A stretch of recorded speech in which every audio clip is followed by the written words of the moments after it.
بسم اللہ الرحمن الرحیم۔ رسائل و مسائل میں ایک اور سوال، جس میں ایک آدمی نماز میں توجہ کی کمی کے مسئلے کے متعلق پوچھتا ہے۔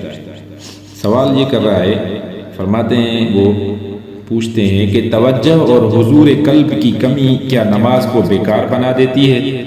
نماز کو اس خامی سے کیوں کر پاک کیا جائے؟ نماز میں عربی زبان سے ناواقف ہونے کی وجہ سے نہایت بے حضوری قلب پیدا ہوتی ہے، اور ہونی بھی چاہیے، کیونکہ ہم سوچتے ایک زبان میں ہیں اور نماز دوسری زبان میں پڑھتے ہیں۔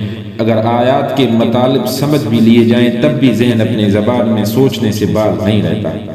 یہ سوال تھا۔ جواب میں مولانا صاحب فرماتے ہیں، توجہ اور حضور قلب کی کمی نماز میں نقص ضرور پیدا کرتی ہے، لیکن فرق ہے اس بے توجہ میں جو نادانستہ ہو اور اس میں جو دانستہ ہو۔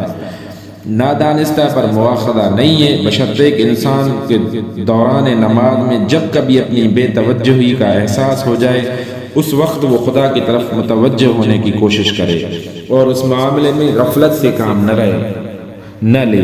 رہی دانستہ بے توجہی، بے دلی کے ساتھ نماز پڑھنا اور نماز میں قصداً دوسری باتیں سوچنا، تو بلا شبہ یہ نماز کو بیکار کر دینے والی چیز ہے۔ عربی زبان سے ناواقفیت کی بنا پر جو بے حضوری کی کیفیت پیدا ہوتی ہے، اس کی تلافی جس حد تک ممکن ہو نماز کی اذکار کا مفہوم ذہن نشین کرنے سے کر لیجئے۔ اس کے بعد جو کمی رہ جائے اس پر آپ عند اللہ ماخذ نہیں ہیں، کیونکہ آپ حکم خدا اور رسول کی تعمیل کر رہے ہیں۔ اس بے حضوری پر آپ سے اگر مواخذہ ہو سکتا تھا تو اس صورت میں جبکہ خدا اور رسول صلی اللہ علیہ وسلم نے آپ کو اپنی زبان میں نماز پڑھنے کی اجازت دی ہوتی اور پھر آپ عربی میں نماز پڑھتے۔ ترجمان القرآن، جنوری فروری 1951۔